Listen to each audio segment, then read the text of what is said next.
What is up, everybody? It is Alex from Heavy New York calling from the Alto again, and this time we are here with Severed Angel. It is great to be able to talk with you all. Thanks for being on the show today.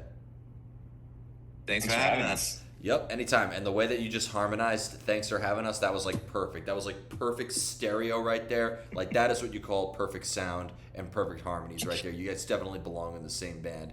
But this new album, Skyward, is absolutely awesome, and quite a short gap between the debut self-titled and this one. So was this like just a new beginning in a way? Did it almost feel like that the inspiration struck much harder after the release of the self-titled, or how did you sort of like make a follow-up just so soon in advance? That's a really great question. So when we got together first as a band back in spring of 2022, we wrote the first album and finished it in 3 months. And after that, we decided to release a string of singles. And one song that was written was the song "Tyrant on the Throne" that Alex wrote the music and the lyrics for. And we were kind of like, this is not a single. This is an album cut. So then we kind of made the decision, should we just start writing a new album? So fall 2022, we started writing Skyward. And, I think it took about as much time to do Skyward, maybe a month longer than it did the first album, right, Alex? Yeah, 3 or 4 months. Yeah. And, we were sitting on it for a year so we could get the first album out there in 2023, which got a lot of great accolades from magazines and other podcasts and things like that. So, we were really proud of it. So we were chomping at the bit to release Skyward. And don't worry, we're constantly creating, Alex. So we got more music to be putting out in the near future. You're talking to me, or you're talking to your bandmate? But talking to you, sir. You're the host. So, was there at all like a preconceived vision for not even just for Skyward, but really just on the formation of Severed Angel and what the sort of music was supposed to sound like? Alex, especially given your history with Infinite Spectrum, interviewing you back in the good old days when I was still what I call a SoundCloud journalist. But also with Tension Rising as well, playing with them and so on and so forth. Was there sort of a vision behind the formation of Severed Angel that led to the sound that we're hearing on both your self-titled and Skyward? That's a really good question. I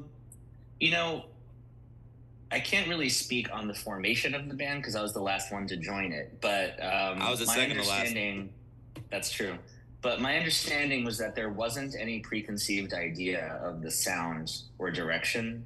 It was really just, hey, these are 5 guys who, like Wayne Newman, our drummer, is the one who kind of put us together. He's like, oh, these are all guys who I feel like I can work with and they would get along and they're all talented musicians. Let's just see what happens. And so once they brought me in as the singer and the producer, I kind of didn't want to like inject my Infinite Spectrum prog thing into what the guys were doing. I wanted to like let it go organically. So I especially on the debut album, I took more of a back seat in the writing. I did write, but I really wanted the guys to all get their ideas and sounds through and then just sort of, put my vocals on it and produce. But I'd say by Skyward, I had a pretty good sense of the sound that was happening and could then inject my own like proggy history into it, without sort of taking away from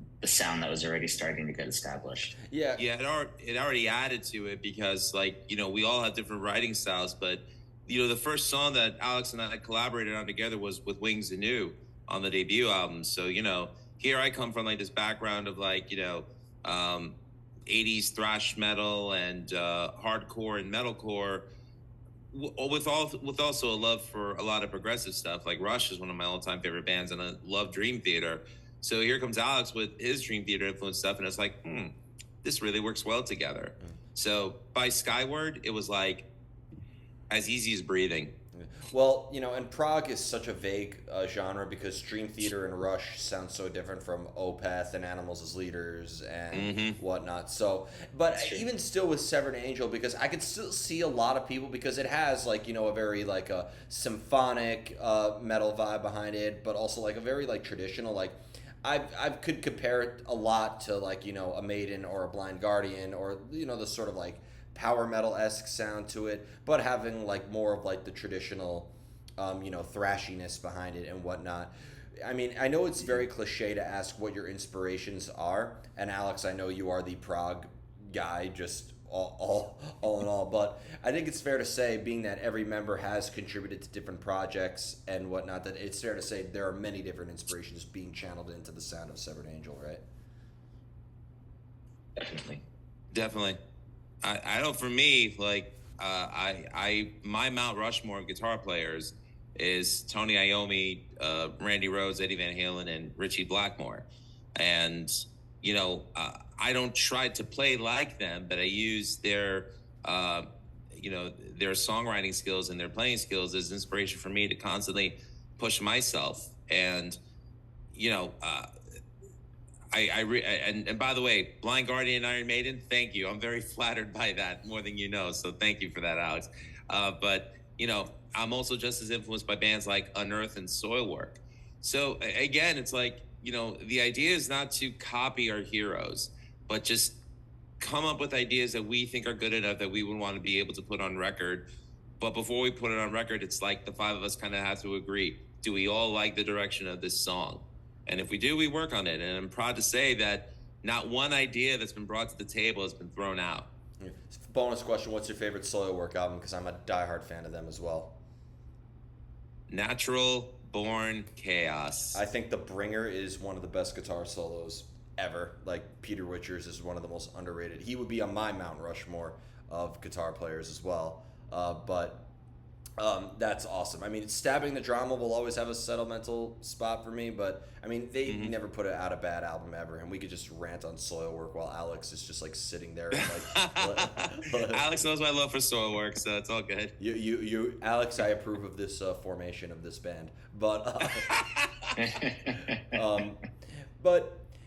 there was a question I wanted to ask, because like I am very impressed with the technical proficiency that both of you demonstrate with your instrumentation and your songwriting. Now, this is sort of like a question that it's going to be very long, so forgive me, but that because it's a technical question where a listener listening to the music doesn't, they weren't there in the session with you guys. They don't play the same gear as you. They weren't programming the whole formation of the album, but they listen to it and they love it, right? Now, musicians, artists in general, they always say things to themselves that they wouldn't say to their worst enemies, and always being so self-critical. So, but like, I guess my point being is, as a musician, do you digest music differently than just a listener, somebody who loves music but doesn't play an instrument and doesn't know that? Do you feel that as a musician you look for errors or technical aspects that maybe other people wouldn't? You want to answer this first, Todd? Okay. Yeah, no, it's funny to answer it so shortly, but yeah, no, I absolutely do. I don't think that I listen to music the same as like the casual non-musician fan. I can't turn that part of my brain off. That doesn't mean I have a problem with hearing mistakes or technical things or whatever. Some of my favorite albums have all kinds of mistakes and errors on them, but I can't turn that off. You wanted to add to that, Lou? I mean, I'm still a music fan. And it's funny you mentioned Animals as leaders. Them, Periphery, Whitechapel, those are some of the metal bands of the last 10 years that I've been listening to. I'm also a fan of pop music, in the sense that I could listen to Blinding Lights by an artist like The Weeknd, and I could still enjoy it today as much as I did when I first heard it, even though the song has been played out. But to me, it's like, I'm always looking for new music. I'm always looking for good.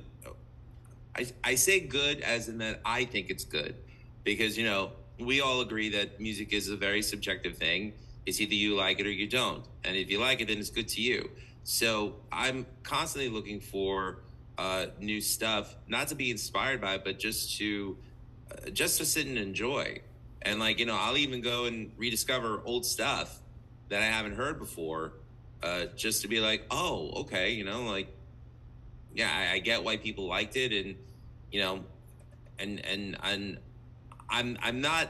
I used to be like that where I was looking for mistakes, but I can understand more why Alex does it because he's a producer. He has to. His ear needs to be so much different from mine, and whenever he has something constructive to say about something that I did, I'll always listen to what he says because in the end, his production is what really solidifies the sound of Severed Angel. I mean, we're all capable songwriters, but in the end, this man knows what he's doing.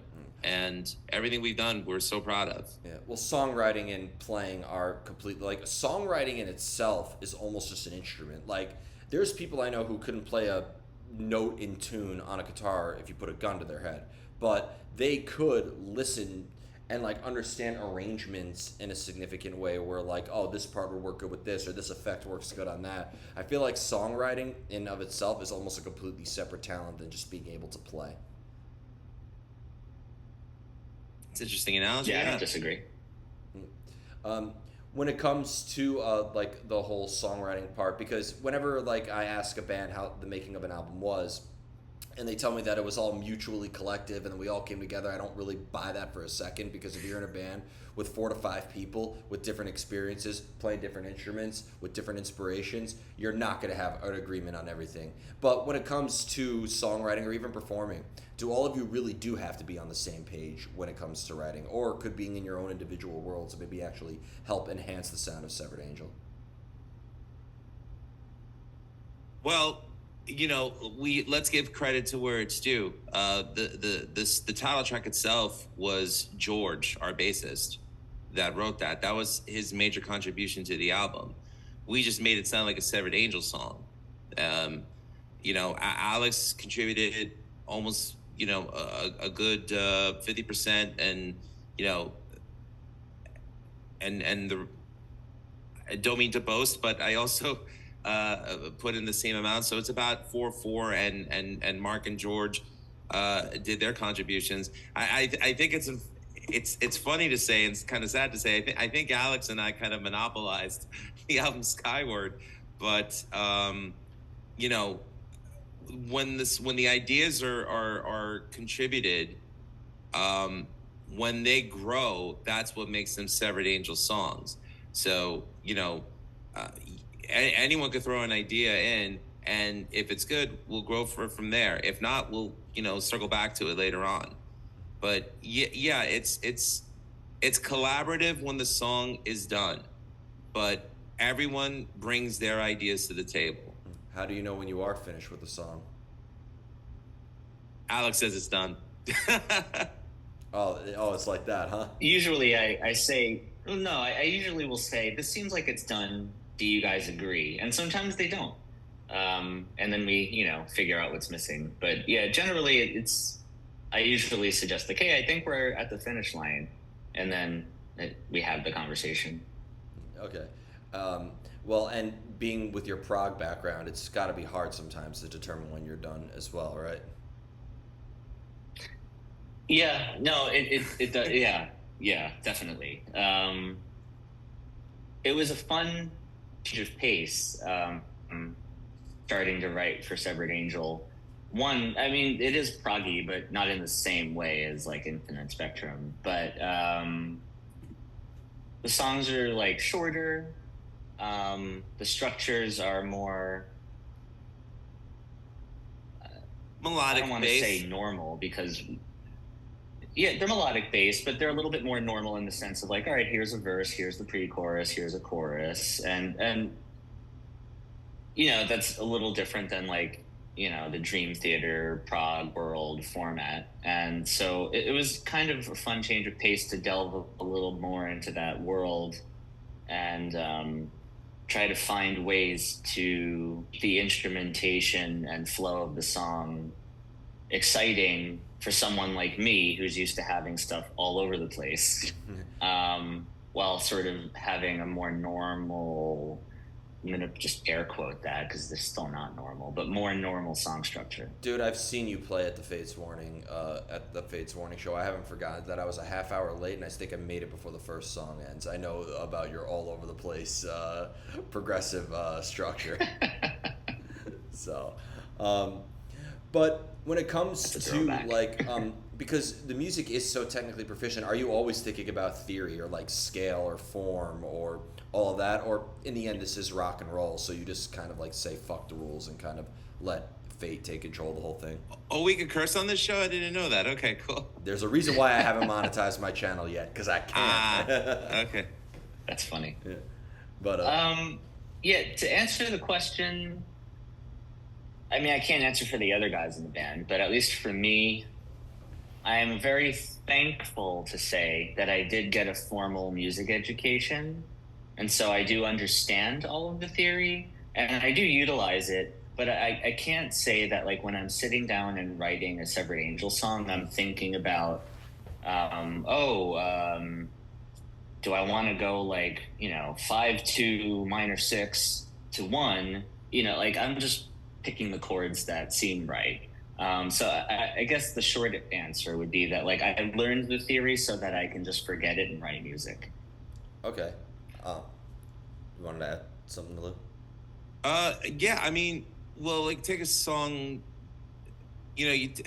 I'll give you an example with 3 of the songs that I contributed musically to the album Skyward. The opening track, From the Inside, and Live Your Imagination, and Siddipati. They are not the most simplistic songs. There's a lot of arpeggiated playing in From the Inside, but to me, the purpose of that was just to make it as dynamic as possible, where it kind of takes you through ebbs and flows until it finally reaches its peak. With a song like Live Your Imagination, all I really wanted to do was, my goal with that one was to pummel and punish the listener, which I think is what we did. And Siddipati, it's like, I kind of wanted to make it feel like an epic type film that was scored by John Williams. So, I'm always thinking of like the greats when I'm writing something, and my thing is, how do I write a good song that I feel could reach that point? So, music theory is important to me. Yeah. And trust me, I would if I'm writing in stop time signature, I could play it. It's harder to play it when someone else writes it, but Tool's another band that I love listening to that does a lot of crazy time signatures. So would I love to do something like that? Sure, but I don't know if I could write something like that would work for Severed Angel, or at least I haven't, tried an idea like that. But we make sure never to close off the possibilities of any ideas for future songs or albums. Well, I sound like a broken record saying it, and Lou, you watch the channel, so you definitely have heard me say it, but like, you're damned if you do and damned if you don't, in the sense where if you, write something very experimental, you could be criticized for being directionless or not having like your own style in a way, but if you stick with a formula, like you take the AC/DC or the death metal route, you're repetitive. So this is the problem we're having with European press magazines, because they love us because they say we're too formulaic, and hate us because they say we're not formulaic enough. And I'm sick of it. Well, I don't work for Alex, back me up on that. I mean, I don't work for the European press outlets. No, you're good. You're good. So, I subscribe to your channel, Alex. You're good. But, I mean, in the end, like, what are they talking about, too? Because, they want you to be consistent? What, do they want another At the Gates or clone? Like, I mean, I'm just going to say this right now. We talk about repetition in metal and stuff like that, and I love melodic death metal. I will die with the At the Gates and the In Flames, but let's be real. If I just like the word rise or suffer or black or any of those overused words in metal, now the word north. I am so like every North, like I'm willing to bet that there are more albums about Norse mythology and metal than there are actually myths for Norse mythology. Oh, and have the word North in it, might I add. We've reached the pinnacle. And I'm willing to bet that 3 of the members' name is Tomas. But what point being, but Well, we never want to be repetitive. I mean, that's something that we've said a long time ago. We didn't want Skyward to sound like the debut album. I'm happy to say that the next album, which is coming out next year, sounds nothing like Skyward or the debut album.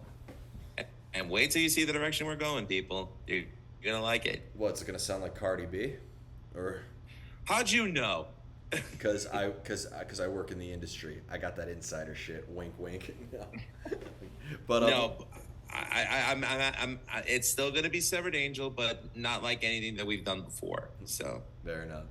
But before we go, I want to thank you both so much for your time today and for coming on the show, and thank you for supporting this channel. Just with the release of Skyward, what else could we be expecting from Severed Angel for the near future? Well, we did have a cover song that we were working on to possibly post between this album and album 2. Alex, can we mention that, or should we surprise it? Yeah, we'll announce that when it's closer to the time. But yeah, we have a cover song and maybe a single or something coming out. But album 3 is already written, recorded, produced, mixed, mastered, and ready for release for next year. Oh, hell yeah. So that's the big thing on the horizon for us. Awesome. Well, thank you so much. Go on. And the big question that we're asked is, are we ever going to get to the stage and perform? Look, logistics make it difficult, but music is meant to be consumed by the listener. We're, we have careers outside of music. I mean, Alex is an actual producer of many bands and an incredibly talented one, and a gifted songwriter outside. Don't start blushing on me, Alex. Outside of Severed Angel. Wayne and I host a podcast together called Rat Saw Review, and I have my own called Music is Live podcast, where, we're heavily involved in talking with musicians all across the spectrum of metal and hard rock. And, we keep busy. Would we love to do shows? Yeah, but all of us live, very not within close vicinity. But hey, if you go to severedangels.com, you can find all of our social media. You can find all of our streaming sites. If you contact us on Instagram, Facebook, we'll write back. We're not one of those bands that won't write back and show appreciation for the people who like what we do. We're not, hard to speak with. So, and we're grateful for everyone who's purchased a copy on our Bandcamp, which again, you can access through severedangels.com. We are grateful for anyone who's bought merch from us on our TeePublic site. And, talk to us. We're, personable. We're good. Hell yeah. And Alex, you are, as I said, you are like the freaking progressive music Dr. Dre. So, Dude, you should post that on your website. Prague Dre. That's what your name is. But thank you so much, everybody. We are here with Severed Angel. Be sure to check out Skyward. This is Alex from Heavy New York, and we will see you next time. Thank you, Heavy New York. Thank you, Alex. Thank you.